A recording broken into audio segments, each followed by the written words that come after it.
With more than 6,000 small and micro-cap companies listed, if you're looking for the next apple at the earliest stage, then ChannelChek truly is the orchard.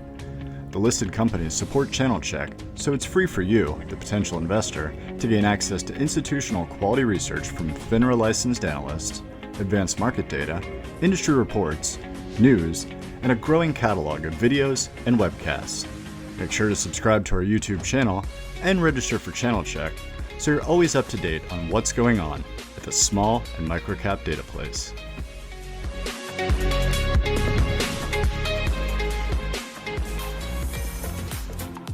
Welcome to the virtual Roadshow series presented by ChannelChek.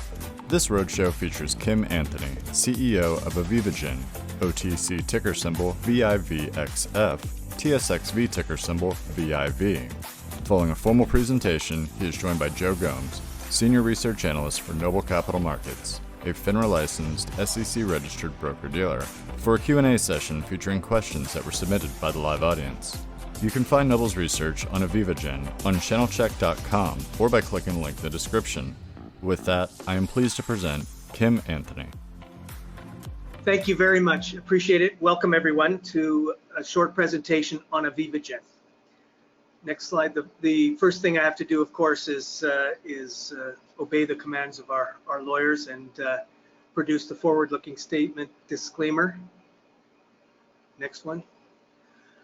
Living your best life. I know that sounds like a slogan, and it is a bit of a slogan, but it really does capture the essence of our product. The main difference in our product is that it is 100% science-based. And what is the investment thesis? Next slide, please. The investment summary. We're not a new company, but we are at a new inflection point. What is our product? It enhances overall health by boosting the immune system while reducing inflammation. We have an attractive business model. Once the customer adopts, we're fully integrated with a recurring, increasing revenue profile. We've really not had a customer start with our product in any of our three verticals and stop. It becomes repeat revenues. We just are at an inflection point in terms of our commercialization. We are going from a research-oriented company to a commercial company. We've just had record sales contracts signed a couple of months ago in Mexico, with the first delivery under that contract this month. We've had new sales with big high-profile clients in Southeast Asia, and we've got an expanding scientific community acceptance of the importance of our product with a fairly large number of recently accepted and published papers in peer-reviewed journals all over the world. We have a companion animal product sales operation and human market, which is brand new on Amazon in a joint venture with our partner, Mimi's Rock. And we're also exploring, and having explored with us, other international markets for both human and companion animal. Our primary objectives over the next short while are to dramatically increase overall sales. I think you will see a hockey stick, the classic hockey stick, but not off in the future. It's happening right now as we speak, and we're expanding our geographical reach in all three verticals. We're, as I mentioned, deepening and solidifying the scientific community's awareness and acceptance. We have other clinical trials underway so that we can expand our efficacy claims as well as our safety claims. And we're forming new partnerships. You'll see announcements over the next short while in terms of expanding our reach into geographies, either increasing the number of those and or replacing current partners. So what is our product? Our product in our major markets and from a scientific and technical standpoint is called oxc-beta. And it is a breakthrough, patent protected. We have over 32 patents in 6 families which supports health. And what does it do? It supports the immune system while at the same time reducing inflammation. I wish it could reduce inflation. It's not a new vitamin, but it's like the discovery of a new vitamin, in that people really did not understand even that this product existed, or that it was being ingested, and when ingested has really quite significant biological actions. It does support the health of all living beings. All living beings have a form of an immune system, and so it helps all living beings. And it is accessible. It's in powder that get mixed in as a feed additive. It's in capsules, dog chews, etc. It's affordable, and it can take the place of other more expensive products and products that do harm to bodies and the environment, such as antibiotics as growth promoters in feed. Next slide, please. So we have 3 verticals that I mentioned. One is livestock. There's a 1.2 billion ton annual worldwide market for feed. The 2 largest markets, of course, are China and the US. And we're at the stage, and this is the market that we chose first. We're at the stage now of adoption. We're still going into new markets, getting regulatory approval in new markets, but we're getting adoption, and we have many commercial type trials underway that gives us a high degree of confidence in our future sales pipeline. We have just started in the human health market with a product called Beta Blend that's available on Amazon, and we are proceeding in discussions with regulators and with partners in other markets, particularly Mexico and Taiwan, as well as other markets that are a little bit further behind. We also have a companion animal business. It really does work well. We have both dog chews, which we sell with our partner under their brand, Dr. Tobias brand, on Amazon, but we also sell it, which has been very recent, into the pet food market. A very high premium pet food manufacturer in Taiwan puts us on their package now. That's recent as of May, and the market generally now is paying attention and looking at adding it to pet food, premium pet food. It makes a significant difference on dogs, particularly older dogs that have hot spots or arthritis or other inflammation problems. Okay. So let's just start with the livestock market. There's 3 major markets that we touch. One is, of course, poultry, cattle, primarily dairy cattle, and the other is the swine market. The 4th market, which is aqua farming, we know it works. We did one trial a few years ago, but we just haven't had the time or the money to focus on aqua farming, although that's on our list, and so some of our prospective partners have that on their list. You could see, you know, we percolated along in the last 3 years. Our year end is October 31st, but if you look at calendar years, we percolated along with 1 or 2 customers, 2017, 18, 19, and then we jumped up into 2020, and this year is a significant increase, and next year we'll see, I can't put a forward-looking statement on it, but a significant increase again, and these have been followed on the heels of real commercial trials. The scientific work is important. Farmers try it on their farms. Producers find farms to try it on, and it has the convenience of really working. Next slide, please. You know, in dairy cattle, you know, I'm going to talk a little bit about it. It'll come up again, but you know, in dairy cattle, there's significant problems with mastitis, brucellosis, uterine infections at calving, and with dairy cattle, you cannot give antibiotics unless you want to throw away the milk. It's against the regulations in most countries to sell milk to the market that has the cow, the host cow, mother cow, having had antibiotic injections or treatment. We did a very small, this followed a course, and as you can see, it's several years in the making. We did a small trial in China with very sick animals, very high somatic cell count into the millions, and they had severe cases of mastitis. We were a very small number, proof of concept, and it worked extraordinarily well. So then we spent a year gathering farms together to do a very large trial in New Zealand with a top researcher, and it worked fabulously. Bacteria counts down, mastitis, and they actually used a word we didn't like, but because it starts to try to put us in a drug category, which we're not. But they used the cure rate. They measured how much it eliminated bacteria. And of course, our product doesn't eliminate anything. It provides the animal with the ability to deal with the bacteria at earlier stages. And that New Zealand trial, of course, was published, and we press released it in 2020. Several farms in Mexico decided to try it. The results were staggering. Their bulk milk providers gave them financial rewards for increased volume, reduced bacteria counts, and they of course had less incidence of mastitis on the farm, and they even had a reduction in brucellosis bacteria counts that the local health authorities.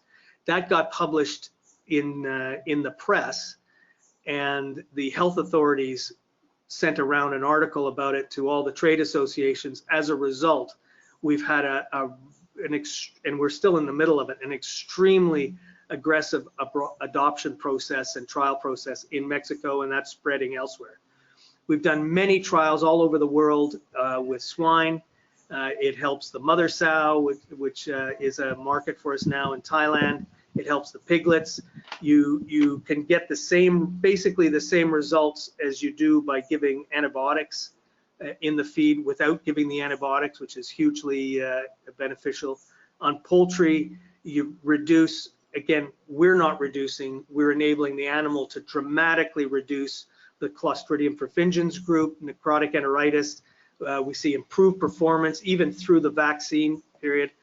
One thing I'm going to mention, in an old study we did on the swine industry in Canada years ago, the study got derailed because a virus came through and affected all of the piglets in both the control groups and our groups, and so the trial was sort of negated.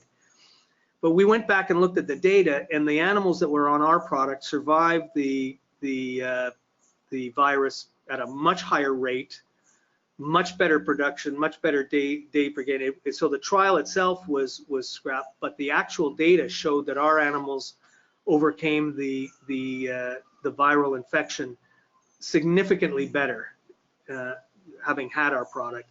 And that, I will mention, was a coronavirus that was going through the pigs. Next slide, please. So we're expanding the regulatory framework. The dark green is where we are approved. The light green is where we're moving forward. We're very close in China, very close in Vietnam. Vietnam is going to be, several of our early tests were done there, and we have a very attractive market, and we are retaining a consultant who's currently with ADM but was with Diamond V there. And he's a Canadian actually, although I wouldn't hold that against him. And it's very exciting for us, both the China and the Vietnam.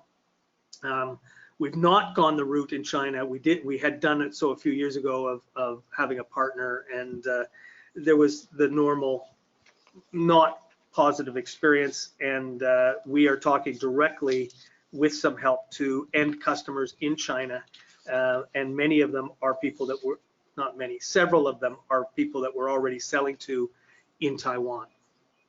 Okay. And I mentioned this before, we are all over the place now.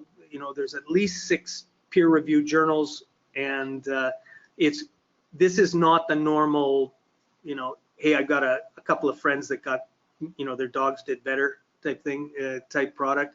This is, we have the chemistry study, the safety study done in the food and chemical toxicology, a swine study that was done in China, sow study, published in the British Journal of Nutrition, studies in the poultry science, chemistry, veterinary journal in New Zealand, with our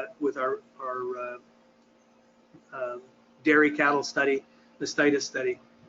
Okay, so it's all over the place now. And I will say, much to my surprise, these papers, once they're published and available, receive hundreds and now thousands of downloads, and they are from everybody from potential customers to more researchers and regulators as well.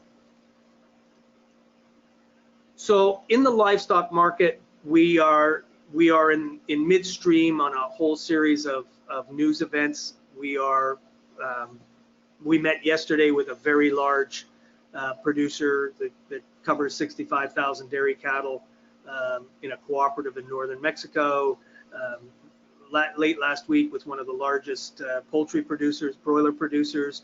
We're getting regulatory approval, as I mentioned, in additional countries, China, Vietnam, also 5 more countries in Central and South America. And we are, and you'll see sort of news on additional and changing distribution deals in our approved markets. So we are driving market share and revenue growth. So recent developments in May, we press released. Now keep in mind, just to put this in perspective, in 2020 we sold just over 10 metric tons of our product. This one contract in Mexico is 64.5 tons. And we also had a 6-ton order in January. Our distribution partner in Mexico, MIG, Meinberg Group, International Group, we expanded their mandate to include Argentina, Costa Rica, Uruguay, Colombia, and Peru. I expect approvals and sales in at least 2 or 3 of those countries in next year. We had the highly successful dairy trial in New Zealand, highly respected group, and we've got sales interest coming out of particularly those farms that participated, and that paper is finally been published, and it's available for those that are interested in that sort of thing. China, we retained Kofco Biotech purely as a regulatory consultant, and our product, a different sounding product, but it's the same active, called Isoprime, is very close to, we just got to get a couple of things, a couple of pieces of paper, and our dossier will be complete. And we're very excited about our relationships in China, particularly through Taiwan. Okay. So in livestock, you know, there are probiotics, prebiotics that compete with us. Mixed efficacy, they have storage requirements, same essential oils, zinc oxide, some of them are being banned. These are all to look after things like E. coli in piglets, to look after necrotic enteritis in chickens, also the parasites that they use, coccidiostats. We have recent studies that show that we can replace coccidiostats in poultry in their final stages. So it's a very exciting time for us, where we've gone from scientific breakthroughs to commercial breakthroughs. The human health market is very interesting, and a lot of the science, and I will just talk for a second about the history of the product. It came out of the National Research Council research in Canada, Canada's leading research, government-sponsored research think tank, and there was a lot of interest in what was happening with beta-carotene. And of course, the answer was, well, but beta-carotene, of course, has vitamin A, but there's something else going on here. There was cancer benefits, there was this, that. It turns out that the product is a new product that exists ubiquitously. And that is, when beta-carotene oxidizes, comes in contact with oxygen, the beta-carotene molecule has so many entry points for oxygen molecules that they join. And when they join, they form 2 sort of basic classes of polymers. One are lightweight, light molecular weight compounds, and those are well known and understood. They're called neurosphenoids.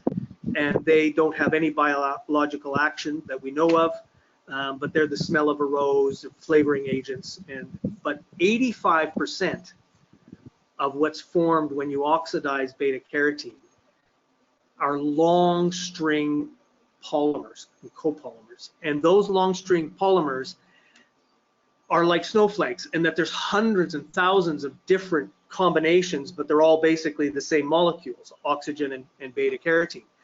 And those, it turns out, and it's very hard because no one of them has over 1%. So if you look through a mass spectrometer, you don't see our product, but it's there, and we have other ways. It took us several years to be able to identify the product when it existed because of its form and format. But those long string polymers, when they are ingested, and this is the same material that's in dried tomatoes, powdered carrots when they get oxidized.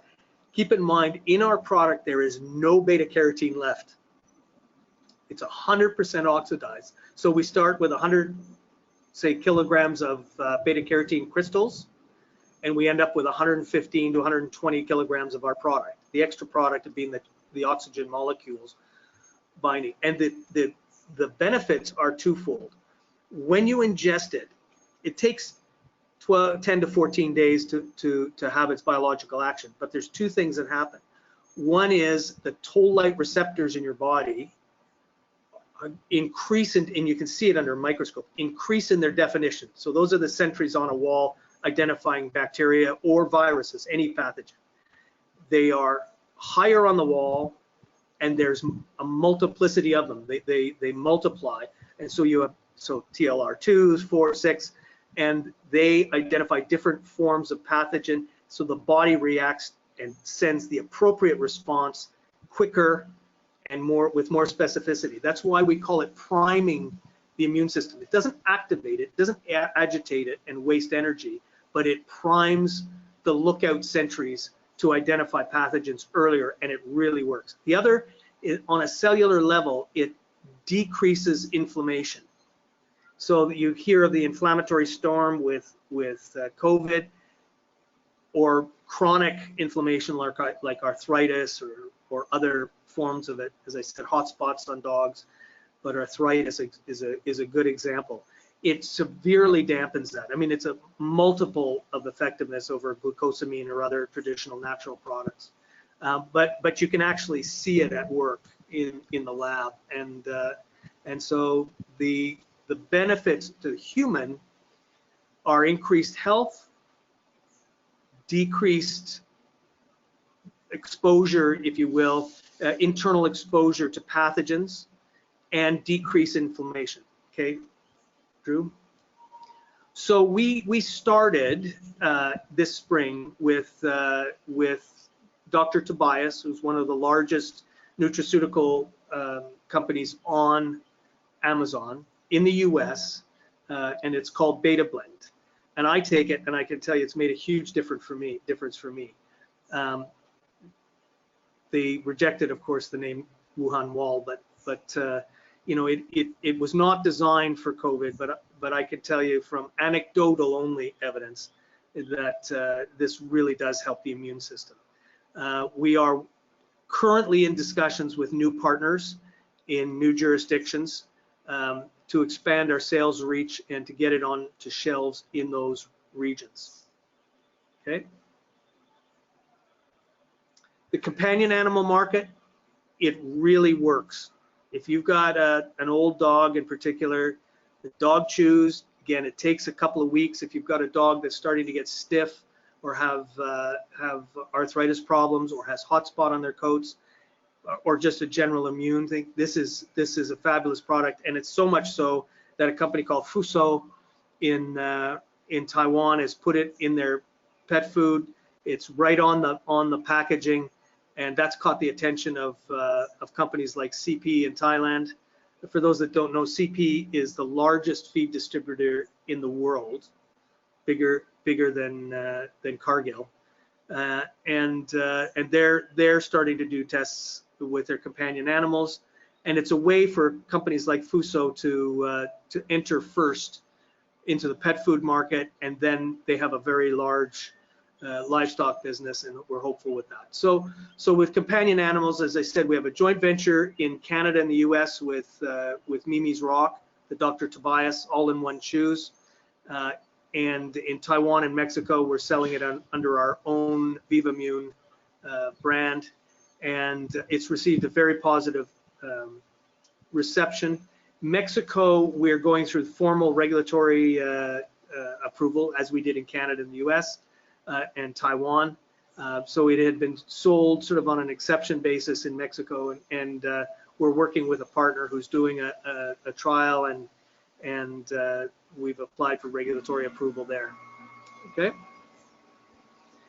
So you know, it's a tiny market cap. We are a typical Canadian story in that we went public too early, and so it was sold on the dream, and then the last few years have been spent getting the dream turned into reality, and that's where we are now, is in the middle of that. And we have the interest of several large parties who want to take our product into different regions. We're playing the dating game with them, but in the meantime, we've been increasing our sales on our own and with our local partners.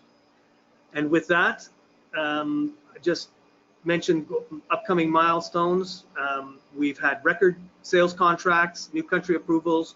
There's going to be more sales contracts and more countries. We've got commercial animal trials, and we've got some big studies underway that are clinical in nature that should be very helpful to the cause.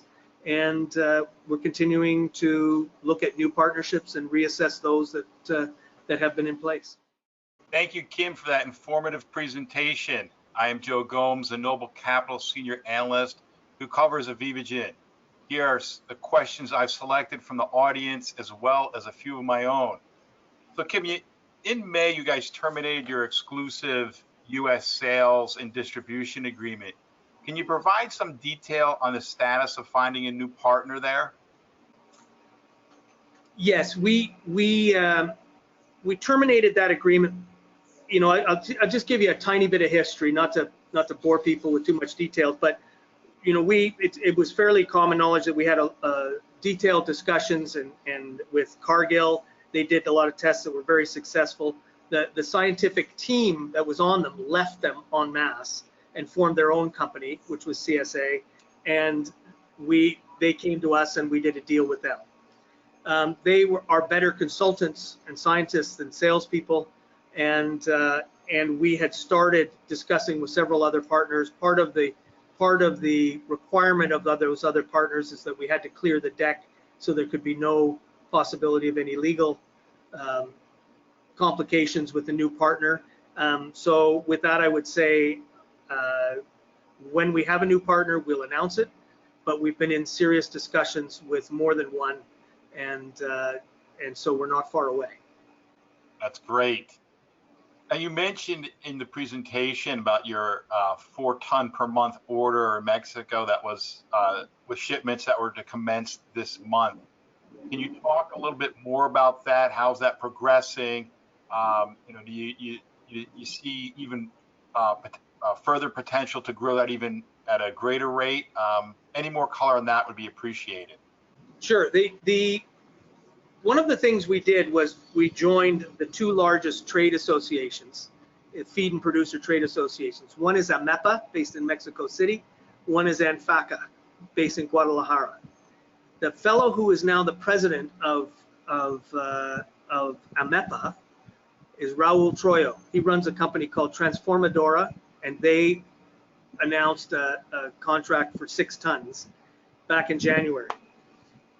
He came to Alejandro Mayenberg, our distributor, head of our distributor, and said, listen, I would like to, in my position at AMEPA, take on the sales. And he put together in a particular region, Curatao region, and they took on a group of 4 companies that fronted the contract with us for 64. So the first sale, 4 tons, is going out next week. I just had it confirmed yesterday. So that's, you know, you got to make sure that it is actually there and actually delivered, and etc.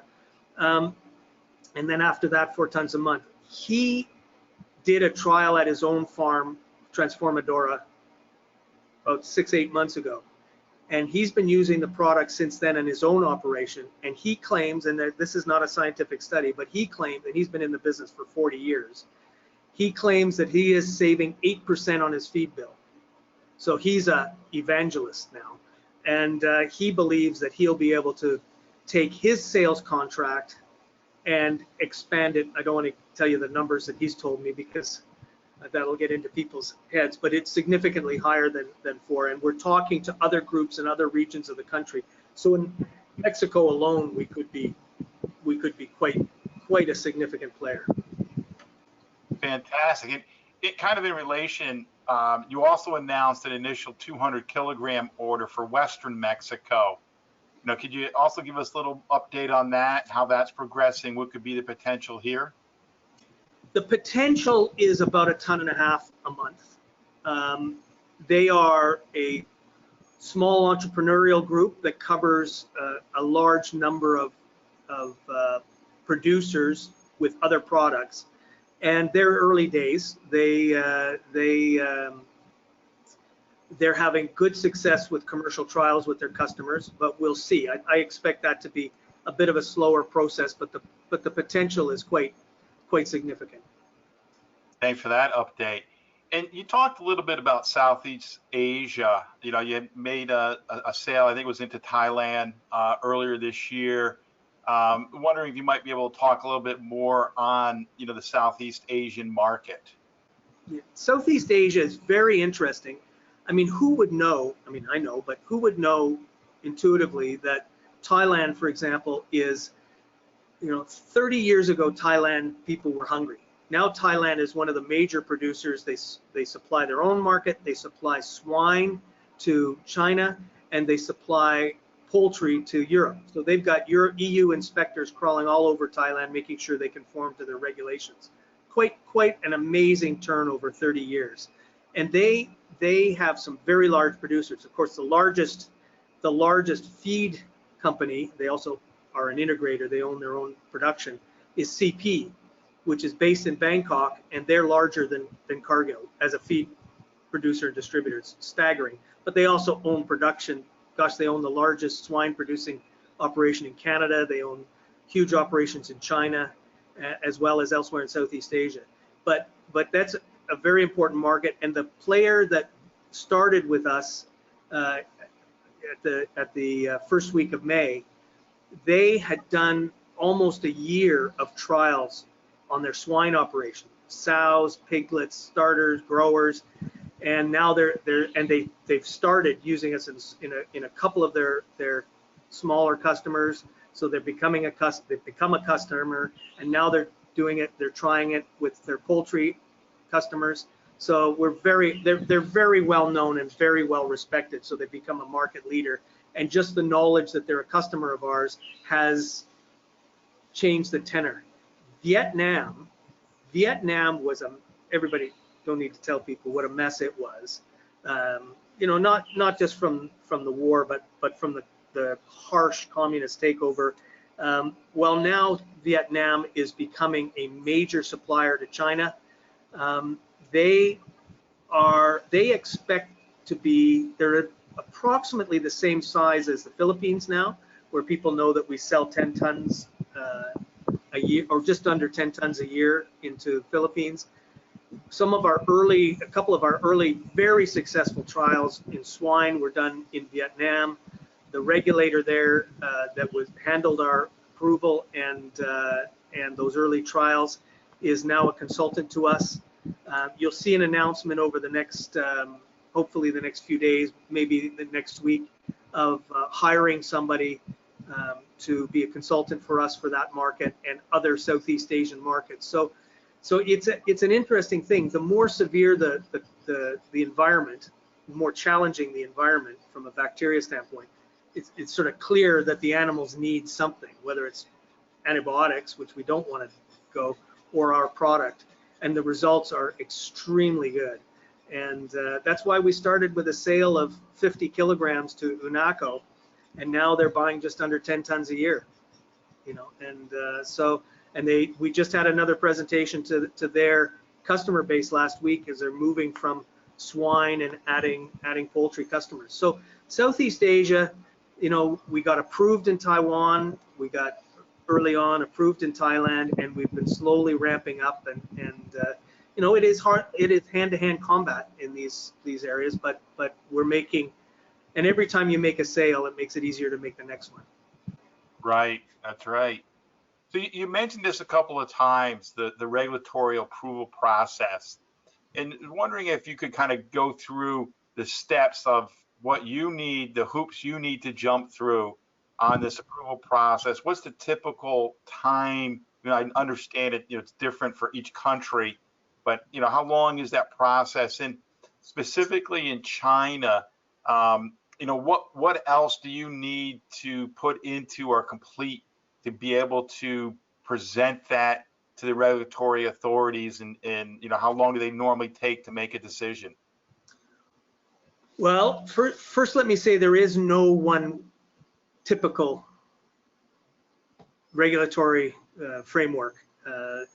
You know, at one extreme, one of the toughest countries in the world is New Zealand, and that was 3 months from start to finish. It was incredibly intense, it was very hard, harsh, and then they made a decision. There are some countries that just can't get their mind around it, and so they say, you know, if it's approved somewhere else, we'll approve it too. In the US, which has been a bit of a challenge for us, we have a self-affirmed GRAS status. In fact, one of the panel members a couple of years ago when we did that was a former head of Western operations for Smithfield, and he's become a consultant for us in the US. He's been incredibly valuable, and he's a believer. And after going through the science, we are going through the process in the US of we had to publish our safety paper, chemistry paper, a couple of other things, and we are just in the process of getting ready to submit for the FDA no objection letter. Once the FDA no objection letter is applied for, and we've got the best known consultant applying for us, people trust her, she used to be on that panel, and so when the FDA no objection letter comes through, South Korea says they'll approve it when the US issues their no objection letter. China is an interesting beast. We hired, when we first went to apply and we had a partner, it was clear that they were trying to steal the technology. I'll just say it right out. Maybe I'm not supposed to say that these days, but it was very clear. I mean, since when do you need to know the serial number of the machinery to make it as part of an approval process? You know, it was pretty blatant. So we withdrew from the China market. We came back by hiring Kofco Biotech, which is a government agency strictly to do the regulatory. They've advised us, I don't want to go into how, but we're at the very end of that process. So, you know, I would be surprised if it goes past September. Never be shocked. You could be surprised but not shocked, but you know, something can always come up, but we're right at the tail end of that, and we just have to provide, you know, there's a couple of things, a power of attorney in the proper form, and a certificate of free sale. We're calling it something else for the China and the Vietnamese market. Vietnam's a similar thing we've been going through for a couple of years. We're right at the end of the process. Dr. Kym is working with us on that. He's always targeted this fall for us, but again, these are in the age of COVID, it's things take longer than they otherwise would. But you know, in Mexico, it was pretty straightforward. It took 12 months, and I mentioned 5 other countries in Central and South America. Most of them will be done in 2022. We'll have sales in 2022, and at least a couple of them. Brazil, we have the person who took us through that is 12 months. But it gets easier and easier because we're selling so much of it, and you know, and people can see clearly that it's beneficial, and that there's I mean, it's a natural product. Everybody ingests little bits of it. So it's getting easier and easier. Let me just say that. Thank you for that. And On the pet and the human products, arthritis would seem to be a massive market. What is needed in that space to drive significant sales growth here? Well, we're not a consumer company. We're a B2B. We're a research company, scientific company, and a B2B company. The sales we make in the livestock area are very good because somebody else is selling the producer. We're selling to the feed company, or the massive producers have their own scientists and nutritionists, and it's a technical sale activity. With these consumer products, we went the Amazon route for obvious reasons, although, Amazon takes a lot out of it. And so it's finding the right partner, because we're not in a position, first of all, we can't do it as a single product company. It's very difficult. So we need to be engaged with the right partner who themselves have shelf space, whether figurative or literal shelf space. And that's what we're working on. But I can tell you the darn stuff works. Good. We're looking forward to seeing it and more widespread distribution. So given all the positive momentum that's going on in sales, is your manufacturing capacity sufficient to be able to supply? If all of a sudden we get China approved, U.S. sales coming in, Mexico continue to go more into Southeast Asia, where do you stand on manufacturing capacity? We have a lot of room on that. We have some very short room to, like, our current capacity is about, as we speak, is about 110 tons a year. When we're starting to come up to that, it'll take us about 3 months to double that, another 3 months to double it again, and we can go up to 1,000 tons a year. Now, we may choose, for tax reasons, because if anybody has done this or similar game before, you know how difficult it is in Brazil, for example, unless you've got some part of the manufacturing. Even China, it's a whole different ball game if we put an oxidizing plant in China or in Brazil or even Mexico, because there's tax treaties between them. We may end up putting some part of the manufacturing process in situ, but in our current facility, we can go up to probably about 1,000 tons a year. So we have lots of room. That's great. And what would you say, as you're looking forward here the next 12, 24 months, what your capital needs will be? Well, we did a nice little raise in February, thank heavens, before the small cap health tech market got smacked around.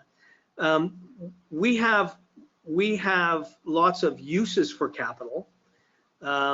We have some debt that needs to be refinanced in 2022, whether we roll that over or fund it out, or we can do some things with our manufacturing capacity if we have an accelerating growth in sales beyond which we're anticipating.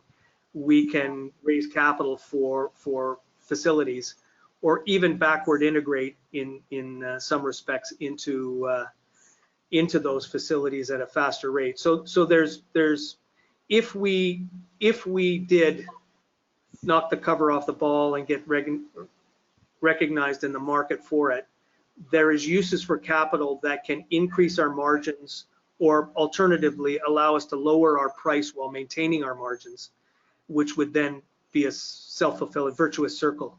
So there's room for capital. I wouldn't put a number on it because different scenarios have completely different capital needs. But by the end of this year, we should be at or very close to cash flow positive. So in a pinch, we wouldn't have to do anything, but we would have plenty of opportunities to really expand from a facility standpoint and growing the business. Right. Okay. There's been lots of recent press about inflation, supply chain issues, labor costs. Are any of these impacting the company? And if so, how is the company combating them? Well, that's an interesting question. A lot of what we deal with is both in terms of our inputs and who we compete against. Virtually everything's priced in US dollars, so there's not a big currency thing. It affects everybody at about the same, so we're not at an inherent disadvantage. We produce the beta carotene, or our toll manufacturer produces the beta carotene synthetically. So it's based partly on petroleum prices, partly on other things. There's not much of an exposure relative to competitive products or overall feed products or such. I mean, there have been some situations where currencies have collapsed and everything priced in US dollars has had difficulty, including us, but no more, no less than competitors or even the feed companies. So Okay. we don't require electronic inputs or rhodium, for example. In a lot of electronics companies, went from a small amount to $40,000 an ounce. I mean, we're not using cell phone technology, which has been caught up in that, or other things like that. We get caught when commodity prices go up and food prices don't. Okay, fair enough. So let's finish up with this one, Kym. If you're an outside investor and you're looking at Avivagen, who are you competing against? Who's kind of the peer group that you would comp yourself against, or an outside investor should be looking at on a comparable peer group, so to speak? Yeah, the companies that we're up against, a lot of them are divisions of larger companies that have bought up technology companies like ours. So Diamond V would have been a competitor. They had old yeast-based technology. They got bought by Cargill. Delicon, same thing. They're a public company. If you look around at feed additive companies, there's really not a lot. There's people that make probiotics, people that make prebiotics, people that make essential oils. There's some small companies, but it's mostly divisions of larger companies who bought those small technologies. And if you look at us, one of the reasons we're doing deals with larger companies, some smaller companies, but some larger, is it makes far more sense for us to be selling through somebody that's got 120 technical salespeople rather than 3 or 4. And so that's generally true of most technologies in this space. So there aren't that many companies directly in it. On the human side, we all remember the story of Cold FX. Think of Cold FX with the fact that it actually works, that our product actually works. And on the human side, there's the it really depends whether we get the profile and the traction, which will require money being spent on advertising, some clinical trials on humans. But there's more comparables on that side, and I think people can look at nutraceutical companies. There's plenty of them to compare us against. Thank you for joining us for this virtual roadshow presentation brought to you by ChannelChek. View our YouTube channel for more video content, including C-suite interviews, virtual roadshows, and conference presentation replays. New content is added regularly, so subscribe below to stay up to date. Visit channelchek.com or click the link in the description to access equity research, news, and advanced market data on this and 6,000 other small and microcap companies.